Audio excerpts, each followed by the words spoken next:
പ്രീസ് Lord. ക്രിസ്തുവിൽ പ്രിയ സഹോദരങ്ങളെ, ഈ പുതിയ ദിവസത്തിനായി സ്വർഗത്തിലെ ദൈവം നമുക്ക് ദാനമായി നൽകിയ ഈ നല്ല ദിവസത്തിനായി നമുക്ക് ദൈവത്തിന് നന്ദി പറയാം. സ്നേഹവാനായ സ്വർഗീയ പിതാവ്, കൃപയും കരുണയും മനസ്സലിവും ദയുള്ള ദൈവം തൻ്റെ കൃപയാൽ നമുക്കൊരു പുതിയ ദിവസം കൂടി ദാനമായി നൽകി. ഈ പുതിയ ദിവസം ദൈവത്തോട് ചേർന്ന് നടപ്പാനും ദൈവമഹത്വം ദർശിപ്പാനും നമ്മെ അതിശയം ഭയങ്കരമായി സൃഷ്ടിച്ച് ഈ ഭൂമിയിൽ നമ്മെ ആക്കിയിരിക്കുന്ന ദൈവത്തിന് നമ്മെക്കുറിച്ചുള്ള ഉദ്ദേശങ്ങൾ എന്താണെന്ന് തിരിച്ചറിഞ്ഞ് മനസ്സുതിക്ക് രൂപാന്തരപ്പെടുവാൻ ദൈവത്തിന് പരിശുദ്ധാത്മാവ് നമ്മെ സഹായിക്കട്ടെ. ദൈവമാണ് നമ്മെ ഒരു പുതിയ ദിവസത്തിലേക്ക് പ്രവേശിപ്പിച്ചത്. ഒരു വ്യക്തി വിചാരിച്ചതുകൊണ്ട് അവന് ഒരു പുതിയ ദിവസത്തിലേക്ക് പ്രവേശിപ്പാൻ കഴിയത്തില്ല. കാരണം ഏത് മനുഷ്യനും ഒന്ന് ഉറച്ചു നിന്നാൽ ഒരു വിശ്വാസം മാത്രമാണ്. കാരണം നമ്മേക്കാൾ ശ്രേഷ്ഠരായ അനേകർ ഈ ലോകത്തിൽ നിന്നും മാറ്റപ്പെട്ടു പോയപ്പോഴും ദൈവം തൻ്റെ ജീവശ്വാസം നമ്മളിൽ നിലനിർത്തിയെങ്കിൽ ദൈവത്തിന് നമ്മെക്കുറിച്ചൊരു ഉദ്ദേശമുണ്ട് എന്ന് മനസ്സിലാക്കുവാനുള്ള ജ്ഞാനം നമുക്ക് വേണം. ആ ജ്ഞാനമാണ് നമ്മെ ദൈവത്തോട് ചേർന്ന് നടപ്പാനും ദൈവത്തിൻ്റെ ജ്ഞാനത്താൽ നിറയപ്പെടുവാനൊക്കെ സഹായിക്കുന്നത്. അതുകൊണ്ട് ദൈവത്തോട് ചേർന്ന് നടപ്പാൻ അജ്ഞാനികളായിട്ടല്ല, ജ്ഞാനികളായി. ഇത് ദുഷ്കാലമാകിയാൽ സമയം തക്കത്തിൽ വിനിയോഗിക്കണം എന്ന് ദൈവവചനം നമ്മെ ഓർമ്മപ്പെടുത്തുന്നു. പലർക്കും ഇത് മനസ്സിലാകുന്നില്ല, ദുഷ്കാലമാണെന്നോ എന്തിനു വേണ്ടി സമയം തക്കത്തിൽ വിനിയോഗിക്കേണ്ടതെന്നൊന്നും തിരിച്ചറിയുന്നില്ല. കാരണം ഈ ലോകത്തിന്റെ പ്രഭു അവിശ്വാസികളുടെ കണ്ണ് കുരുട്ടാക്കിയിരിക്കുന്നു എന്ന് ദൈവവചനം പറയുന്നുണ്ട്. എന്തിനു വേണ്ടി അങ്ങനെ കുരുട്ടാക്കിയിരിക്കുന്നത്? തേജസ്സുള്ള സുവിശേഷം വെളിപ്പെടാതിരിക്കേണ്ടതിന് ഈ ലോകത്തിന്റെ പ്രഭു അവിശ്വാസികളുടെ കണ്ണ് കുരുട്ടാക്കി എന്ന് പറഞ്ഞാൽ, ദൈവം നമ്മെ തേജസ്സിലേക്കാണ് വിളിക്കുന്നത്, നയിക്കുന്നത്. നിത്യഭവനത്തിൽ നിത്യനായ ദൈവത്തോടു കൂടെ നിത്യതയോടെ വസിക്കുവാൻ വേണ്ടിയിട്ടാണ് ദൈവം നമ്മെ വിളിക്കുന്നത്. ഈ തിരിച്ചറിവില്ലാതെ തിന്നുക, കുടിക്കുക, ആനന്ദിക്കുക, സമ്പാദിക്കുക, വസ്തുവകൾ ഉണ്ടാക്കുക, ഇങ്ങനെയുള്ളൊരു മോഹത്തിലേക്ക് സാത്താൻ നടത്തും. അതാണ് ഈ ലോകത്തിൻ്റെ പ്രഭുവിൻ്റെ പരിപാടി എന്ന് പറഞ്ഞാൽ അവൻ ഹൃദയത്തെ കുരുട്ടാക്കും. എന്നാൽ ദൈവവചനത്തിൻ്റെ കേൾവി ഹൃദയത്തിൻ്റെ കണ്ണുകളെ പ്രകാശിപ്പിക്കും. നമ്മളെ ദൈവം എന്തിനു വേണ്ടി സൃഷ്ടിച്ചിരിക്കുന്നതെന്നും ഈ ഭൂമിയിൽ എന്തിനാണ് നമ്മളെ ആക്കിയിരിക്കുന്നതെന്നും നമ്മുടെ ജീവിതയാത്ര എങ്ങോട്ടാണെന്നും ഒക്കെ ദൈവത്തിൻ്റെ പരിശുദ്ധാത്മാവ് ദൈവവചനത്തിൻ്റെ കേൾവിയിൽ നമ്മുടെ ഹൃദയത്തെ തുറക്കും. അത് നമ്മെ യഥാസ്ഥാനപ്പെടുവാനും മനസ്സ് പുതുക്കുവാനും പാപവഴിയിൽ വിട്ടുതിരിയുവാനൊക്കെ സഹായിക്കും. അതുകൊണ്ട് ഈ അരളിലേക്കൊക്കെ ഒരുങ്ങി വരുവാൻ ദൈവത്തിൻ്റെ പരിശുദ്ധാത്മാവ് നമ്മെ സഹായിക്കട്ടെ. ഇന്നത്തെ ചിന്തയ്ക്കായിട്ട് യാക്കോബ് എഴുതിയ ലേഖനം 1-ാം അധ്യായം 21 മുതൽ 24 വരെയുള്ള വാക്യങ്ങൾ. അവിടെ പറയുന്നത്, ആകയാൽ എല്ലാ അഴുക്കും ദുഷ്ടതയുടെ ആധിക്യവും വിട്ട് നിങ്ങളുടെ ആത്മാക്കളെ രക്ഷിപ്പാൻ ശക്തിയുള്ളതും ഉൾനട്ടതുമായ വചനം സൗമ്യതയോടെ കൈക്കൊള്ളുവിൻ. അപ്പോൾ ദൈവവചനം നമ്മളിൽ നിന്നും ആഗ്രഹിക്കുന്ന ഒരു കാര്യമെന്ന് പറയുന്നത്, ഒരു വ്യക്തിയെ ദൈവവചനം കേൾപ്പാനായിട്ട് ദൈവം അവസരം തരുന്നുണ്ടെങ്കിൽ ദൈവം ആ വ്യക്തിയെ സ്നേഹിക്കുന്നു എന്നുള്ളതാണ് അതിൻ്റെ കാര്യം. ദൈവം നമ്മെ സ്നേഹിക്കുന്നതുകൊണ്ടാണ് ഏത് സാഹചര്യത്തിൽ കൂടിയാണെങ്കിലും വചനം കേൾപ്പാനായിട്ടുള്ള ഒരു അവസരം തരുന്നത്. ഇനി കേട്ട വ്യക്തി എങ്ങനെയാണ് അതിനോടുള്ള പ്രതികരണം എന്നുള്ളതും ദൈവം നോക്കുന്നു. കാരണം ദൈവം മനുഷ്യനെ സൃഷ്ടിച്ചപ്പോൾ ഫ്രീ വില്ല് തന്നിട്ടാണ് സൃഷ്ടിച്ചിരിക്കുന്നതെന്ന് ഞാൻ പറയാറുണ്ട്. അത് ഉൽപ്പത്തി തൊട്ട് നമുക്ക് കാണാനായിട്ട് സാധിക്കും. ഏദൻ തോട്ടത്തിലും നന്മ തിന്മകളെ കുറിച്ചുള്ള അറിവിൻ്റെ വൃക്ഷഫലം തിന്നരുത്, തിന്നുന്ന നാളിൽ നീ മരിക്കും എന്ന് പറഞ്ഞിട്ടും അത് പൊട്ടിച്ചു തിന്നപ്പോൾ അതിനെ തടുത്തില്ല. അതാണ് ഫ്രീ വില്ല് എന്ന് പറയുന്നത്. കാരണം നമ്മൾക്ക് നൽകിയിരിക്കുന്ന സ്വാതന്ത്ര്യത്തിൽ ദൈവം ആരാണെന്നും എന്തിനാ ദൈവം സൃഷ്ടിച്ചിരിക്കുന്നതെന്നും ഞാൻ എങ്ങനെയാണ് ജീവിക്കേണ്ടതെന്നും ദൈവവചനം അനുസരിച്ചാണ് ജീവിക്കേണ്ടതെന്നും ഒക്കെ മനസ്സിലാക്കി അതിനൊത്തവണ്ണം ദൈവവചന വിരുദ്ധമായ കാര്യങ്ങളെ നീക്കിക്കളഞ്ഞ് ദൈവവചനത്തിൻ്റെ അനുസരണത്തിൽ കൂടി വളർന്നു വരുവാൻ നമ്മളെ തന്നെ സമർപ്പിക്കുമ്പോഴാണ് ദൈവത്തിന് നമ്മളെ പ്രസാദമുള്ളതും ദൈവം തന്നെ കൃപ പകരുന്നതും നാം ദൈവത്തിൻ്റെ പ്രിയമക്കളായി തീരുന്നതും നിത്യരാജ്യത്തിന് അവകാശമായി തീരുന്നത്. പലപ്പോഴും വചനത്തെ അനുസരിക്കുവാൻ ഒരു വ്യക്തിയിൽ തടസ്സം നിൽക്കുന്നതെന്ന് പറയുന്നത് പാരമ്പര്യങ്ങളാണ്. വ്യർത്ഥമായ പിതൃ പാരമ്പര്യങ്ങൾ, ജാതി ആചാരങ്ങൾ, അനുഷ്ഠാനങ്ങൾ, അതുപോലെ പലവിധമായ ഇസങ്ങൾ എന്ന് പറഞ്ഞാൽ ലോകത്തിൽ ഒത്തിരി ഇസങ്ങളുണ്ട്. ആ ഇസങ്ങൾക്ക് സ്വാധീനപ്പെട്ടുകൊണ്ട് ദൈവരാജ്യത്തിലേക്ക് വരുവാൻ തടസ്സം നിൽക്കുന്ന പല ശക്തികൾ ഹൃദയത്തിലിരിക്കുന്നു. ലോകം പഠിപ്പിച്ചത്, മതം പഠിപ്പിച്ചത്, മാതാപിതാക്കളിൽ നിന്ന് വന്നത്, ഇങ്ങനെ ഒത്തിരി കാര്യങ്ങളുണ്ട്. അതുകൊണ്ട് യേശു കർത്താവ് തന്നെ പറയുന്നുണ്ടല്ലോ, നിങ്ങൾ നിങ്ങളുടെ സമ്പ്രദായങ്ങളെ കൊണ്ട് ദൈവകൽപ്പനകളെ ലംഘിക്കുന്നു. അപ്പോൾ സമ്പ്രദായങ്ങൾ ഒരിക്കലും ദൈവകൽപ്പന ലംഘിക്കുവാനല്ല, സമ്പ്രദായങ്ങൾ മനസ്സിലാക്കി ദൈവവചനത്തിൽ നിന്നും അതെന്നെ അകറ്റുന്നുണ്ടെങ്കിൽ അതിനെ നീക്കിക്കളഞ്ഞിട്ട് വചനത്തിലേക്കാണ് വരേണ്ടത്. കാരണം വചനമാണ് നിലനിൽക്കുന്നത്. ആകാശവും ഭൂമിയും മാറിപ്പോകും, ദൈവവചനത്തിന് വള്ളിയെങ്കിലും പുള്ളിയെങ്കിലും മാറ്റം വരത്തില്ല. ഇനി ഒരു കൂട്ടർ തിരുവഴുത്തുകൾ ശോധന ചെയ്യുന്നു, അവയിൽ നിത്യജീവൻ ഉണ്ടെന്ന് നിങ്ങൾ നിരൂപിക്കുന്നു, അവ എന്നെക്കുറിച്ച് സാക്ഷ്യം പറയുന്നു, പക്ഷേ ജീവൻ പ്രാപിക്കുവാൻ എൻ്റെ അടുക്കിലേക്ക് വരാൻ നിങ്ങൾക്ക് താല്പര്യമില്ല.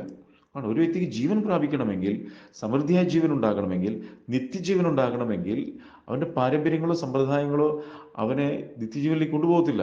ദൈവവചനത്തിൻ്റെ അനുസരണത്തിനായി പൂർണ്ണമായിട്ടുള്ളൊരു സമർപ്പണം ഉണ്ടാകണം, വീണ്ടും ജനനം ഉണ്ടാകണം. എന്നിരുന്നാൽ മാത്രമേ അത് സംഭവിക്കത്തുള്ളൂ. അതുകൊണ്ട് അത് വ്യക്തിപരമാണ്. അതുകൊണ്ട് നമ്മൾ സമയം തക്കത്തിൽ വിനിയോഗിച്ച് ദൈവകരങ്ങളിലേക്ക് നമ്മൾ സമർപ്പിക്കുമ്പോഴാണ് ഈ പറയുന്ന ഒരളവിലേക്ക് എല്ലാ അഴുക്കും ദുഷ്ടതയുടെ ആധിക്യവും വിട്ട്, കണ്ടോ, അപ്പോൾ നമ്മളിൽ മറിഞ്ഞു കിടക്കുന്ന ആദാമ്യ പാപപ്രകൃതത്താൽ വന്ന എല്ലാ മലിനതകളും നീക്കിക്കളയുവാനായിട്ട് ഒരു വീണ്ടും ജനനത്തിൽ കൂടി, ദൈവവചനത്തിൻ്റെ അനുസരണത്തിൽ കൂടി, ദൈവകൃപയിൽ ആശ്രയിച്ചുള്ള ജീവിതം ഒരു വ്യക്തിയെ സഹായിക്കുക മാത്രമല്ല, തുടർന്ന് പറയാണ്, ആത്മാക്കളെ രക്ഷിപ്പാൻ ശക്തിയുള്ളതും. കണ്ടോ, ദൈവവചനത്തിൻ്റെ ശക്തി എന്ന് പറഞ്ഞാൽ ഒരു വ്യക്തിയുടെ ആത്മാവിനെ ദൈവരാജ്യത്തിന് കൊള്ളാകുന്നതിനാക്കി ഒരുക്കുക എന്നുള്ളതാണ്. ഉൾനട്ടതുമായ വചനം സൗമ്യതയോടെ കൈക്കൊള്ളണം. ഞാൻ എന്തൊക്കെയോ ആണ് എന്നുള്ളൊരു ചിന്തയുള്ള ഒരു വ്യക്തിക്ക്, സ്വയത്തിൽ നയിക്കപ്പെടുന്ന ഒരു വ്യക്തിക്ക് ഒരിക്കലും വചനത്തെ കൈക്കൊള്ളാൻ പറ്റത്തില്ല. എന്നാൽ ദൈവം ഞാനാക്കുന്നത് ദൈവകൃപയാലാകുന്നു, എനിക്കുള്ളതെല്ലാം ദൈവം അങ്ങയുടെ ദാനമാണ് എന്നുള്ളൊരു തിരിച്ചറിവിൽ ദൈവകരങ്ങളിലേക്ക് സമർപ്പിക്കുന്ന ഒരു വ്യക്തി, അതുകൊണ്ടാണ് ശക്തിയുള്ളതും ഉൾനട്ടതുമായ, നിങ്ങളെ രക്ഷിപ്പാൻ കഴിയുന്നതുമായ വചനം സൗമ്യതയോടെ കൈക്കൊള്ളണം. തുറന്നു പറയാം, എങ്കിലും വചനം കേൾക്കുക മാത്രം ചെയ്തുകൊണ്ട് തങ്ങളെ തന്നെ ചതിക്കാതെ അതിനെ ചെയ്യുന്നവരായിരിക്കും. നമ്മൾ ഒരിക്കലും തങ്ങളെ തന്നെ ചതിക്കുന്നവരാകരുത്. നമ്മുടെ ജീവിതത്തിലേക്ക് നോക്കിയാൽ നമ്മൾ മറ്റൊരു കാര്യത്തിൽ നമ്മളെ തന്നെ ചതിക്കത്തില്ല. പക്ഷേ ദൈവവചനം കേട്ടിട്ട് അത് അനുസരണത്തിലേക്ക് വരാതെ അതിനെ തള്ളിക്കളയുന്ന ഒരു വ്യക്തിയാണെങ്കിൽ ആ വ്യക്തി, അതാരാണെങ്കിലും, അത് തന്നെ ചതിക്കുകയാണ് ചെയ്യുന്നത്. എന്ന് പറഞ്ഞാൽ നിത്യത നഷ്ടപ്പെടുത്തുന്നു എന്നായി പറഞ്ഞാൽ അർത്ഥം. കാരണം ഈ ദൈവവചനത്തിൻ്റെ അനുസരണത്തിൽ കൂടി നമ്മൾ ഓരോ ദിവസവും ജീവിച്ചെങ്കിലേ കർത്താവിൻ്റെ വരവിന് മുമ്പിൽ നമ്മൾ ഒരുക്കാൻ പറ്റത്തുള്ളൂ. ദൈവത്തിൻ്റെ സന്നിധിയിൽ നമ്മൾ വിശുദ്ധരും നിഷ്കളങ്കരും കുറ്റമില്ലാത്തവരുമായി നിർത്തണം ദൈവത്തിന്. അതിന് നമ്മൾ സമയം തള്ളിക്കളയരുത്. കാരണം നാളെ പിന്നെ ചിന്തിച്ചിട്ട് കാര്യമില്ല. കാരണം ഒരു വ്യക്തി, ഒരു കുഞ്ഞ് വളർന്നു വരുവാൻ നമ്മൾ ഒത്തിരി ഭക്ഷണം ഒരുമിച്ച് കൊടുത്താൽ കുഞ്ഞ് വളരത്തില്ല. അതിനൊരു പ്രോസസ്സിംഗ് ഉണ്ട്, അതിൽ കൂടി വളരുന്നത്. ഇതുപോലെ തന്നെയാണ് ദൈവം നമ്മളെ വിളിക്കുമ്പോൾ ആ വിളി കേട്ട് അതിലേക്ക് നമ്മൾ സമർപ്പിച്ച് അതിനൊത്തോളം ജീവിതത്തെ ക്രമപ്പെടുത്തി കർത്താവിൻ്റെ ആ വരവിന് മുമ്പ് നമ്മൾ ഒരുക്കിയെടുക്കണം.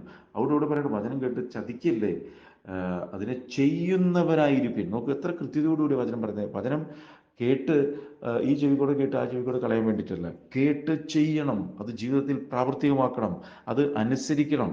തുറന്നു പറയാണ്, ഒരുത്തൻ വചനം കേൾക്കുന്നവനെങ്കിലും ചെയ്യാതിരുന്നാൽ അവൻ തൻ്റെ സ്വാഭാവിക മുഖം കണ്ണാടിയിൽ നോക്കുന്ന ആളോട് ഒക്കുന്നു. കണ്ടോ, വചനം കേട്ടിട്ട് ചെയ്യാത്തൊരു വ്യക്തി കണ്ണാടിയിൽ മുഖം കാണുന്ന പോലെയാണ്. കണ്ട് അത് തിരിഞ്ഞു കഴിയുമ്പോഴേക്കും ആ കണ്ടത് മറന്നുപോകും. അവൻ തന്നെത്താൻ കണ്ടു പുറപ്പെട്ടു താൻ ഇന്ന രൂപമായിരുന്നു എന്ന് ഉടനെ മറന്നു പോകുന്നു. കണ്ടോ, അപ്പോൾ കണ്ടത് മറന്നു പോവുകയാണ് ചെയ്യുന്നത് ചെയ്യാത്തൊരു വ്യക്തി. എന്നാൽ കേട്ടനുസരിക്കുന്ന വ്യക്തിയെ സംബന്ധിച്ചിടത്തോളം കണ്ണാടി കുറവുകളെ കാണിച്ചു തരുമ്പോൾ ആ കുറവുകളെ നീക്കുവാനുള്ളൊരു ആഗ്രഹമുള്ള വ്യക്തികളെ പോലെ നമ്മളായിരിക്കണം. നമ്മൾ കണ്ടിട്ടുണ്ടാവും ഈ കണ്ണാടിയിൽ താഴെ ഒരു വാഷിംഗ് ബേസിനൊക്കെ കണ്ടിട്ടുണ്ടാവും. അപ്പോൾ നമ്മളുടെ കണ്ണാടിയിലേക്ക് നോക്കുന്നു, മുഖം കഴുകുന്നു എന്നതുപോലെ ദൈവവചനമാകുന്ന കണ്ണാടിയിലേക്ക് നോക്കി നമ്മളുടെ ഈ പറയുന്ന മുകളിൽ പറഞ്ഞതുപോലുള്ള ദുഷ്ടത, അഴുക്ക്, പാപത്തിൻ്റെ പ്രമാണങ്ങൾ, കയ്പ്, പക, വെറുപ്പ്, വിദ്വേഷം, ഇതൊക്കെ എന്താണ് നമ്മുടെ ഉള്ളിൽ മറഞ്ഞു കിടക്കുന്നതെന്ന് ഈ കണ്ണാടിയാകുന്ന വചനം നമ്മളെ കാണിച്ചു തരുമ്പോൾ അതിനെ ഏറ്റുപറയണം, ഉപേക്ഷിക്കണം. അതുകൊണ്ട് ദൈവജനം തൻ്റെ ലംഘനങ്ങളെ മറച്ചു വയ്ക്കുന്നതിന് ശുഭം വരത്തില്ല, അത് ഏറ്റുപറഞ്ഞ് ഉപേക്ഷിക്കുന്നതിനോ കരുണ ലഭിക്കും.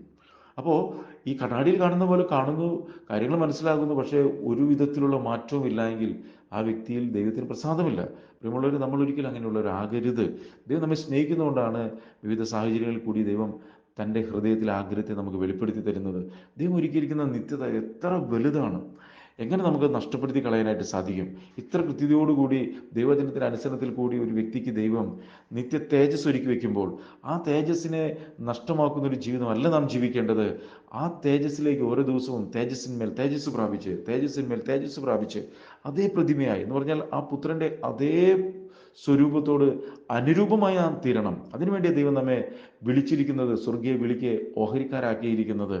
അതിനുവേണ്ടിയാ ദൈവം തൻ്റെ കൃപ പകരുന്നത്, ദൈവത്തിൻ്റെ എല്ലാവിധമായിട്ടുള്ള ദാനങ്ങളും നമ്മുടെ മേൽ പകരുന്നത്, പുത്രനെ നമുക്ക് വേണ്ടി നൽകി തന്നത്, കൃപാവരങ്ങൾ പകരുന്നത്, പരിശുദ്ധാത്മാവിനെ അളവ് കൂടാതെ പകരുന്നത്, ദൈവജനത്തിൻ്റെ മറനീക്കി വെളിപ്പെടുത്തി തരുന്നത്, യേശുവിൻ്റെ രക്തത്താൽ കഴുകൽ പ്രാപിച്ച് വിശുദ്ധിയിൽ വളരുവാനായിട്ടുള്ള അവസരം നൽകുന്നത്, ഇന്നും പിതാവിൻ്റെ സന്നിധിയിൽ അറുക്കപ്പെട്ട കുഞ്ഞാടിനെ പോലെ പുത്രൻ നമുക്ക് വേണ്ടി പക്ഷപാതം ചെയ്യുന്നു. അപ്പോൾ ഇതൊക്കെ ദൈവം നമുക്ക് നൽകി തന്നിട്ട് നമ്മളിതിനെ തള്ളിക്കളഞ്ഞുകൊണ്ട് ജീവിക്കരുത്. അതുകൊണ്ടാണ് അവിടെ പറയുന്നത്, എങ്കിലും വചനം കേൾക്കുക മാത്രം ചെയ്തും കൊണ്ട് തങ്ങളെ തന്നെ ചതിക്കാതെ അതിനെ ചെയ്യുന്നവരായിരിക്കും. പലപ്പോഴും നമ്മൾ ഹൃദയം കഠിനപ്പെടുത്തിക്കൊണ്ട് വാശിയും പിണക്കവും വഴക്കും അല്ലെങ്കിൽ അതൊക്കെ വെച്ചുകൊണ്ട് വചനത്തെ തള്ളിക്കളയുകയാണെങ്കിൽ, പ്രിയമുള്ളവർ, നമ്മൾ മനസ്സിലാക്കേണ്ട ഒരു കാര്യം, അത് ആ വ്യക്തിക്കാണ് നഷ്ടം.